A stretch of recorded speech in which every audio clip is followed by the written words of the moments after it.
कि पिछले 12 घंटे के अंदर ईरान, अमेरिका, इजराइल और गाज़ा से संबंधित जितने सारे अपडेट्स हैं वो मैं आपको बताऊंगा।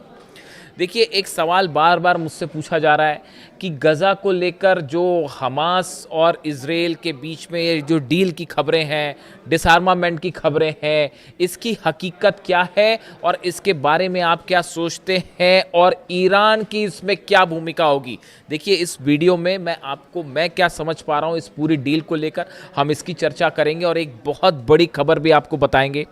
देखिए, जिस तरह से डोनाल्ड ट्रंप ने ये दावे किए और सब तरफ आप देखें, पूरे मिडिल ईस्ट में, यूरोप में जो है इस खबर की चर्चा है कि अब जो है हमास शांति समझौते के लिए तैयार हो गया है और अपने हथियार छोड़ने के लिए तैयार हो गया और जल्दी डील हो जाएगी। इस तरह की बात डोनाल्ड ट्रंप ने भी दावा किया है कि उन्होंने इजराइल और हमास के बीच शांति समझौता करा दिया है और हमास अपने हथियार छोड़ने को तैयार हो गया और डील के तहत गाज़ा में एक नया प्रशासन बनेगा और इजरायली सेना पीछे हटेगी।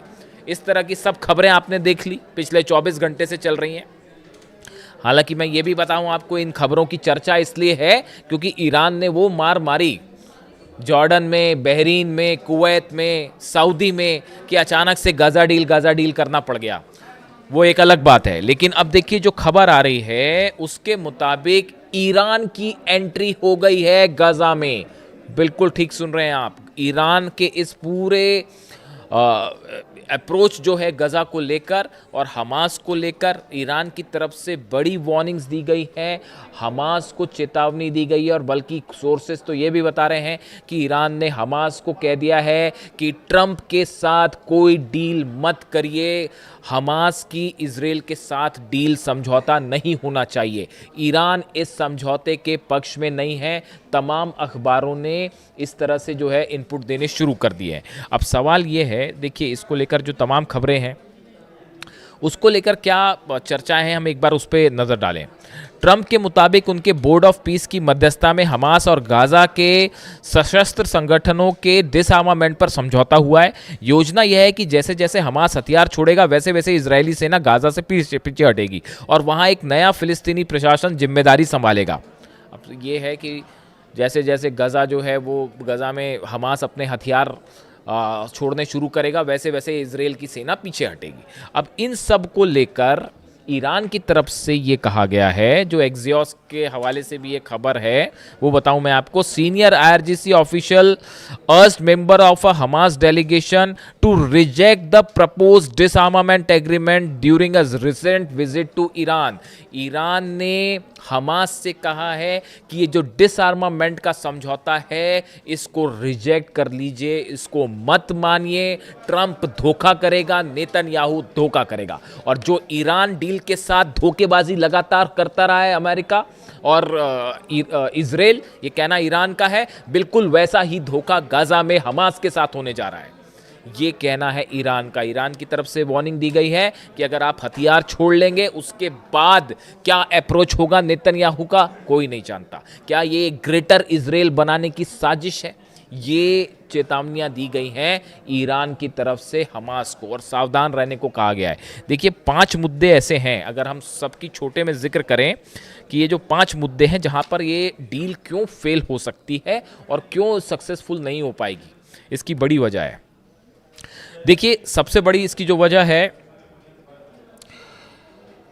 इजराइल ने अब तक इस समझौते का सार्वजनिक रूप से समर्थन नहीं किया है। देखिए, इस तरह की खबरें आपने सुन ली होंगी तमाम जगह कि हमास जो है वो एक ब्रॉडर रूप से अपने हथियार छोड़ने के लिए राज़ी है, डिसआर्मामेंट को राज़ी हो गया है। इस तरह की आपने तमाम खबरें सुनी होगी, अलग अलग आई हैं।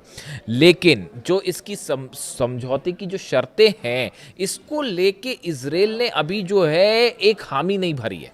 यानी ये हो सकता है कि नेतन्याहू ट्रंप के प्लान से सहमति जता दें, लेकिन बात जब गाज़ा से सेना वापस बुलाने की होगी तो इसके लिए अभी नेतन्याहू तैयार नहीं है, इसके लिए उन्होंने कहीं हामी नहीं भरी है। आप बताइए, कहीं इजराइल ने कहा है ये बात को कि हम गाज़ा से सेना वापस बुलाएंगे? ये पहला मुद्दा है जिस पर यह डील फेल हो जाएगी और इसीलिए ईरान कह रहा है कि ये एक बड़ी चाल है, इस चाल में मत फंसिएगा। बात नंबर 1। बात नंबर 2, हमास के बड़े हथियार जो हैं वो लिस्ट में शामिल ही नहीं है। शुरुआती चरण में सिर्फ नई प्रशासनिक व्यवस्था यानी पुलिस से जुड़े लोगों के हथियार सौंपे जाने की बात कही गई है।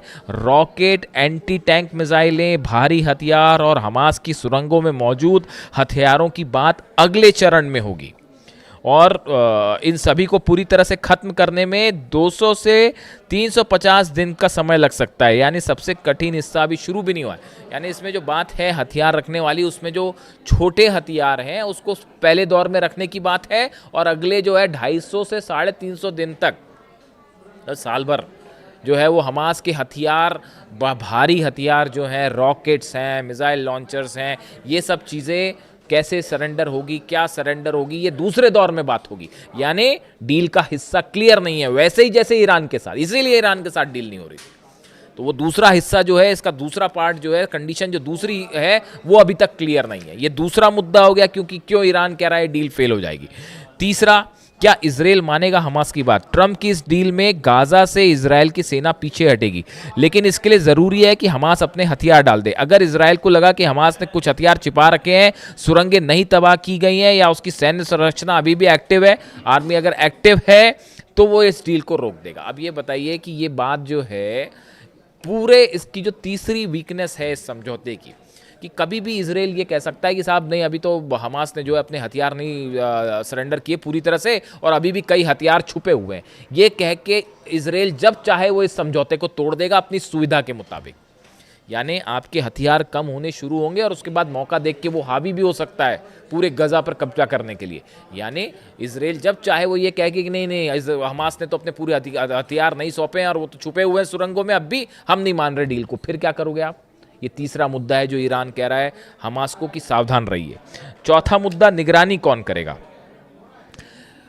हथियार कितने सौंपे गए, हथियार कहाँ कहाँ हैं, सुरंगें कहाँ कहाँ हैं, इसकी निगरानी कौन करेगा साहब? कौन सी कमेटी बैठेगी और कौन सा? इसके बारे में कोई साफ स्थिति ही नहीं है। आप गजा में जाके कैसे इस बात को तय करोगे कि कहाँ कहाँ सुरंगें हैं, हमास के पास कितने हथियार हैं, क्या उन्होंने सब हथियारों की जानकारी दी? इसकी निगरानी कौन करेगा? ये कौन बताएगा? और इसके बारे में फैसला कौन करेगा? नेतन्याहू करेंगे या हमास अपनी तरफ से कहेगा और मान जाएंगे, या यूनाइटेड नेशंस आएगा, या कोई बोर्ड कमेटी आएगी तो उसके सदस्य अंदर जाए? ये बिल्कुल वैसा ही है जैसे आप कह रहे हो कि साहब ईरान के पास यूरेनियम है, आप कैसा पता लगाओगे कि 450 किलो यूरेनियम है कि जो है वो 1000 किलो यूरेनियम है, और वो कहाँ पर है? पिकेक्स माउंटेन के नीचे है, बुशर में है कि वो जो है नतान्ज में है? कैसे पता चलेगा? ये बिल्कुल वैसी स्थिति है जैसे ईरान की डील, जो कि इसीलिए मैं आपको पहले दिन से कह रहा था ईरान अमेरिका के बीच कोई डील नहीं हो सकती, फाड़ के फेंक दीजिए इस एमओयू को। बिना सिर पैर का एमओयू था, इससे अच्छा एमओयू तो हमारे हिंदुस्तान की यूनिवर्सिटी के बच्चे बनाते हैं, इससे अच्छा एमओयू। समझ रहे हैं आप? तो ये जो है बिल्कुल वैसी तरह ये जो हमास वाली डील, ये एक हवाई मामला है जो कल से इसीलिए सामने लाया गया क्योंकि आप जो है जॉर्डन में पिट रहे थे, बहरीन में पिट रहे थे और कुवैत में पिट रहे थे और इजिप्ट पे बड़े हमला हो गए थे। तो डोनाल्ड ट्रंप, ईरान के दावे हैं कि बड़ा नुकसान पहुंचा दिया अमेरिकी सेना को, तो फोकस अचानक से ये हो गया था इस और हो गया था, उसको ध्यान हटाने के लिए मामला अचानक से जो है वो गजा और डील शुरू हो गया मामला। तो अब चौथा जो मामला पेच है इसमें कि निगरानी कौन करेगा? कौन सी एजेंसी बताएगी कि हाँ हमास के पास इतने हथियार हैं? कोई नहीं बता सकता। जैसे ये कोई नहीं बता सकता कि ईरान के पास कितना यूरेनियम है, कहाँ कहाँ यूरेनियम है। 450 किलो यूरेनियम, अब कैसे पता जी 450 किलो यूरेनियम है? मैं कह रहा हूँ 1000 किलो यूरेनियम है, तो वो क्या कहाँ छुपा है नहीं छुपा है? कल को आप कहोगे छुप, आपने बताई नहीं जगह, फिर क्या होगा? पांचवा मुद्दा देखिए,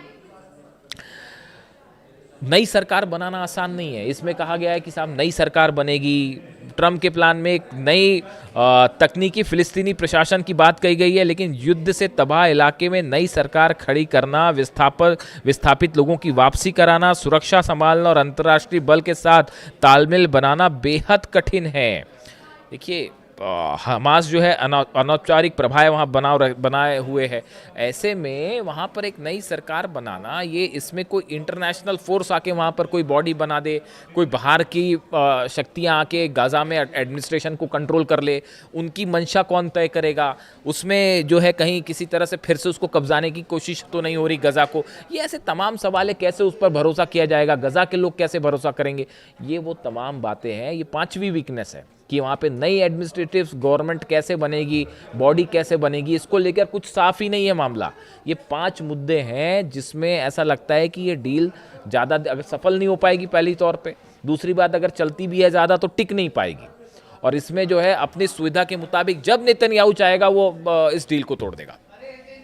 लेबनान पर लगातार हमले हो रहे हैं, कल इस डील की पूरी चर्चा होती रही सब जगह। आप देखिए पूरे अरब देशों के अखबार उठा के देखिए, सब जगह यही चर्चा, अमेरिका में, यूरोप में, कि हमास की डील, हमास की डील, हमास तैयार, हमास तैयार, ये चर्चा चल रही है। और दूसरी तरफ जो है वो 4 फिलिस्तीनी बच्चों पर हमले हो रहे हैं, 11 लोगों पर हमले हुए, 4 बच्चे शामिल हैं, फिलिस्तीन पे ही हमले हुए इजराइल के। फिर काय की डील? लेबनान में आप देखिए, जैसे ही नेतन्याहू ट्रंप से मिले हैं उसके बाद लेबनान में, दक्षिणी लेबनान में जबरदस्त हमले शुरू कर दिए इजराइल ने। क्या मतलब इस बात का? ईरान बार बार कह रहा है कि लेबनान पर जब तक हमला नहीं होगा हम कोई बात नहीं करेंगे। फिर नेतन्याहू ने क्यों हमले शुरू किए लेबनान में? इजराइल के आर्मी चीफ क्यों कह रहे हैं कि लेबनान से हम वापस नहीं आएंगे? तो वो कैसे मान जाएंगे? जब लेबनान से वापस नहीं आएंगे तो गजा से वापस आने के लिए कैसे मान जाएंगे? बड़ी साधारण सी बात है साहब। देखिए, अली खामेनी साहब का यही विजन था, यही उनका विजन था, इसीलिए वो जानते थे कि अमेरिका के साथ कोई डील करने का मतलब नहीं है। और यही अहमद वाहिदी साहब समझा रहे हैं, यही मुस्तफा खामेनी जो हार्ड लाइनर्स हैं ईरान के, वो यही मान के चलते हैं, जो रास्ता अली खामेनी साहब ने दिखाया कि भैया इनकी नीयत पर विश्वास ही नहीं किया जा सकता। यही बात अली खामेनी साहब कहते थे, इसलिए उन्होंने डील वील के चक्कर में पड़े नहीं, और इसीलिए वो 30 साल तक वहाँ पर उन्होंने शासन भी किया। आप क्या सोच रहे हैं, ये क्या कोशिश हो रही है? जो सऊदी, ये 14 देशों की सेना बनाने की बातें चल रही हैं, ये क्या कोशिश है? ये क्या लाल सागर के लिए ये सेना बनाई जा रही है? ये सेना बनाई जा रही है ईरान के अगेंस्ट। देखिए, अगर इस तरह की कोई बात वाकई आगे बढ़ गई, हालांकि मेरे को डाउट है इस बात का कि ये सेना भी बन पाएगी, है ना, वो सेना भी बन पाएगी, ये भी बड़ा मुश्किल मामला है। लेकिन अगर बन भी जाती है तो इसका जो मकसद है वो ईरान के खिलाफ है। सऊदी और ईरान को आपस में भिड़ाना, फूट डालो राज करो, अंग्रेज जो करते थे, यही कई एक्सपर्ट मानते हैं कि अंग्रेजों ने हिंदुस्तान में जो फूट डालो राज करो की नीति अपनाई, वही अमेरिका पूरे मिडिल ईस्ट में करता है। कि खुद तो देखिए आप हरा नहीं पाए ईरान को, ईरान भारी पड़ गया, सब मिल मुला के भी जो है कुछ नहीं कर पाए ईरान का। ठीक है, कैजुअलिटी हुई है, भयंकर नुकसान हुआ है, ईरान ने उसकी कीमत चुकाई है, अपनी स्वतंत्रता, अपनी आज़ादी, अपने आत्मसम्मान की कीमत अपना खून देकर चुकाई है ईरान ने। अली खामेनी साहब ने शहीद होना पसंद था, उनको झुकना पसंद नहीं था। ये उनका ईरान है, ये ईरान का डीएनए, और ये ईरान इससे कभी नहीं हटेगा, आप चाहे कुछ कर लीजिए। विदेश नीति में अमेरिका हारा है, ट्रंप हारा है, ईरान, अमेरिका की सेना हारी है। अब इसमें तमाम दुनिया भर के एक्सपर्ट्स अब ये मान के चल चुके हैं, अमेरिका के सीनेटर, कांग्रेसमैन खुद ये मान के चल चुके हैं कि ईरान मिशन फेल हो गया, कुछ नहीं कर पाया आप वहाँ पे। तो अब क्या तरीका है? तो अब तरीका यह है कि अरब को ईरान से लड़ा दो, ये सब देशों को ईरान के खिलाफ कर दो। और शायद एक चर्चा हुई है नेतन्याहू और ट्रंप की मुलाकात में, एक बड़ा प्लान तैयार हुआ है।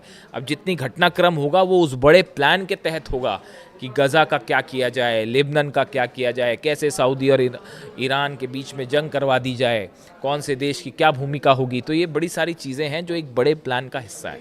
और इसीलिए ईरान ये कह रहा है हमास से, उसने ऑलरेडी हमास को ये सब चीज़ें बता दी हैं कि भाई देखिए ऐसा है, ये डील को लेकर सावधान रहना, जो भी आप फैसला करें वो करिए, लेकिन इस बात के लिए तैयार रहे कि कभी भी आपको धोखा मिल सकता है। और इसीलिए हमास भी अपने भारी हथियारों को लेकर, वो क्रम में, स्टेज में चीज़ है। ऐसा नहीं कि एकदम से हथियार हम रख देंगे, तो पहले पुलिस लेवल वाले हथियार छोड़े जाएंगे, फिर भारी हथियार, पहले भारी हथियार क्या छोड़े जाएंगे, हैं कहाँ, पहले इसका तो पता चल जाए साहब। कितनी टनल्स हैं, कितने हथियार हैं, कुछ पता है? नहीं पता। तो इसीलिए ईरान कह रहा है हमास से कि डोनाल्ड ट्रंप पे और नेतन्याहू पर विश्वास करने की ज़रूरत नहीं है। ऐसी खबरें तमाम जगह से अपडेट है। चूँकि मुझसे बार बार इस बात को लेकर सवाल हो रहे थे, गज़ा में देखिए लगातार हमले अभी भी जारी हैं, और वहाँ पर जो हालात हैं, छोटे छोटे बच्चे हैं वहाँ पर जिनके पास स्कूल तो बड़ी दूर की बात हो गई, खाने के लिए खाना नहीं है, पीने के लिए साफ़ पानी नहीं है। तो ये बहुत बड़ा जो है अत्याचार है ये। और ऐसे हालात में हर कोई ये चाहता है कि गज़ा में शांति हो, वहाँ के बच्चों का भविष्य सुरक्षित किया जाए। अली खामेनी साहब भी यही चाहते थे, हर कोई यही चाहेगा, समझदार व्यक्ति, हर समझदार व्यक्ति यही चाहेगा। लेकिन अगर डील के नाम पर धोखा होगा पीछे, तो ये बातें सामने रखनी भी ज़रूरी है। मुझसे चूंकि सवाल हुए थे तो इसलिए अपनी बात यहाँ रखना ज़रूरी था। वीडियो कैसा लगा कमेंट करके ज़रूर बताइए। Thank you so much.